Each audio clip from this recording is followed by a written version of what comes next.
يا مساء الكورة. بكرة ان شاء الله مباراة القمة ما بين الاهلي والزمالك. صحيح ان الاهلي حسم الدوري، لكن مباراة القمة ما بيكونش ليها اي توقعات، وما تقدرش تعرف فعلا مين اللي هيقدر يكسب، وبتكون فعلا نسبة المكسب 50-50. واكتبوا لي توقعاتكم، مين هيقدر يحسم المباراة دي؟ فوز الاهلي ولا الزمالك، ولا ممكن تنتهي بالتعادل؟ ومين هيكونوا نجوم المباراة؟ هل زيزو، شيكابالا والجزيري هيكون ليهم بصمات واضحة، ولا حسين الشحات وتاو وكهربا هم اللي هيكون ليهم التألق الأكبر؟ واضح جدا أهمية المباراة دي عند كولر وعند أسوريو. كولر اللي مركز جدا في المباراة وحابب إنه يخرج فيها بالمكسب علشان تفضل نتيجة الاحتفالات بعد ما الأهلي حسم الدوري رسميا، بجانب كمان حسمه للأميرة السمراء. وكولر اللي كان عمال يقول للاعبين إنه مفيش أي أجواء احتفالية، هنركز في المباراة، مباراة مهمة ولازم نكسب فيها ب3 نقط. وده بيثبت لك مدى ادراك كولر للشعب المصري. هو عارف ان مهما حتى الاهلي كسب كل البطولات، لازم مباراه القمه بيحب جمهور الاهلي ان هو يكسبها. على الناحيه الثانيه بقى، اسوريو عاوز ان هو يكسب، خصوصا بعد ما الزمالك تقريبا ما طلعش بولا بطوله السنه دي. عاوز يثبت ان هو اداؤه كويس، وان هو مدرب كبير، وانه يقدر كمان يكسب بطل الدوري. كل التصريحات اللي كانت خارجه من اسوريو في الفتره اللي فاتت بتوريك ان هو عارف ان دي الاختبار الحقيقي ليه، لان كل الفرق اللي لعبها سواء اسوان سواء المقاولين ما كانتش بتهاجمه زي الاهلي، اللهم بس فيوتشر اللي عمل عليه خطوره كبيره جدا. ونبتدي بالنقط بتاعتنا اللي ممكن نشوفها بكره من اسوريو او من كولر. اسوريو خلاص متعودين عليه، التشكيله اللي بيلعب بيها مؤخرا 3-2-4-1، وهي ابتدت تتحسن كتير في الشكل ده. والهجوم عنده خطر جدا، وعنده بيدي حريه كبيره جدا، سواء ليه لما كان بيلعب بشيكابالا وزيزو ومصطفى شلبي نضاي، وقدر ان هو بسبب الحريه دي يسجل منها اكتر من هدف.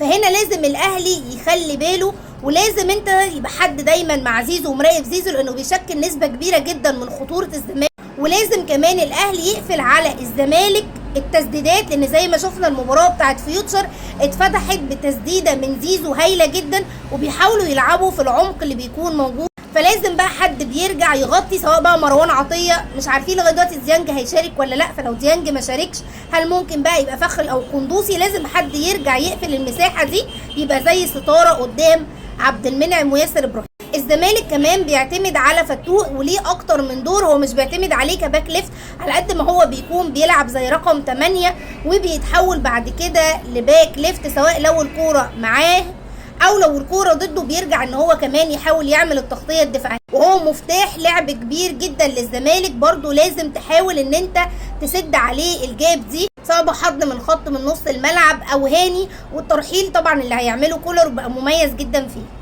بس زي ما الزمالك خطر جدا هجوميا ومسجل اكتر من هدف، الزمالك عنده مشاكل كبيره في الدفاع، خصوصا في عمق الملعب، ودي اللي الاهلي ممكن يستغلها. شفنا كتير قوي حسين الشحات وتاو هم اللي بينزلوا من عمق الملعب، وهم اللي بيستلموا، او ان هم بيقدروا يباصوا في عمق الملعب.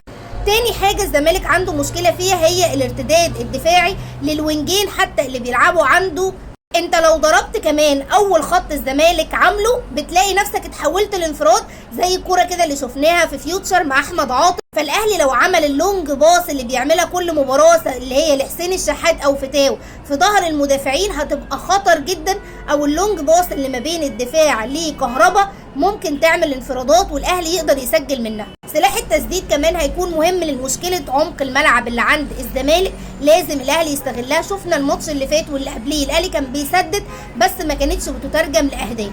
كمان تالت حاجه الاهلي ممكن يستغلها ان هو يضغط على دفاعات الزمالك، لان في بعض منهم عنده مشاكل في الطلوع بالكوره. ولو الاهلي قدر ينفذها كويس جدا زي ما عملها في ماتش الاتحاد لما ضغطت عليهم، هتقدر تجيب هدف مبكر يسهل عليك المباراه. ده كده تقريبا الدفاع والهجوم بتاع الزمالك، وازاي الاهلي يقدر ان هو يلعب معاه.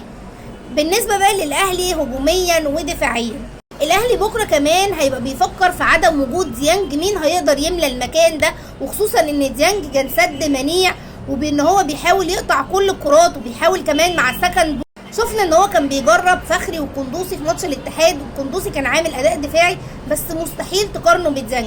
يا ترى بقى، وهي دي تبقى المشكله اللي عند كولر، هو ازاي هيقابل الزمالك؟ يا ترى هيلعب بيه فخري وقندوسي، ولا قندوسي وقفشه، ولا ممكن بقى يفاجئك وينزل رامي ربيعه يلعبه في خط النص؟ واعتقد ان دي الثغره اللي هيبقى بيستغلها اسوريو، لانه كمان الاهلي لما بتعمل عليه كاونتر اتاك سريع هو كمان بيبقى عنده مشكله كبيره وخطوره، زي ما شفناها كده كل الفرق اللي لعبت على الاهلي كانت بتلعب على كوره واحده بس، هي الكاونتر اتاك او اللونج باص اللي ما بين المدافعين، وده اللي الاهلي لازم ياخد باله منه بشكل كبير جدا. عشان كده بتوقع ان بكره ممكن يكون في اهداف، لان الفرقتين عندهم افكار هجوميه مميزه جدا. اما في الجانب الهجومي اعتقد ان اسوريو لازم هيحاول ان هو يوقف خطوره حسين الشحات وتاو، وهيحاول يعمل زي علي ماهر كده لما كان بيقفل بالباك وكمان الوينج على سواء حسين الشحات او تاو، وبيخليهم بدل ما هم بيلعبوا في العمق لا بيخليهم يلعبوا في الاطراف، وبيحاول انه يقلل خطورتهم، لانك لو سبت مساحه لحسين الشحات وتاو في العمق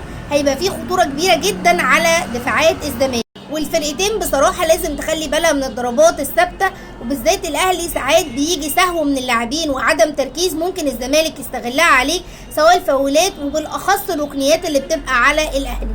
واعتقد ان اسوريو بكره ممكن يستغنى عن الزناري وهيرجع حسام عبد المجيد، عشان يبقى بيلعب بيه حسام عبد المجيد وعبد الغني وجنبيهم حمزه المسلوق، وهيرجع تاني طبعا لرؤى واحمد فتوح. والاهلي اعتقد انه هينزل بنفس التشكيله بتاعته، هو بس هيفكر مين هيكون بديل ديانج.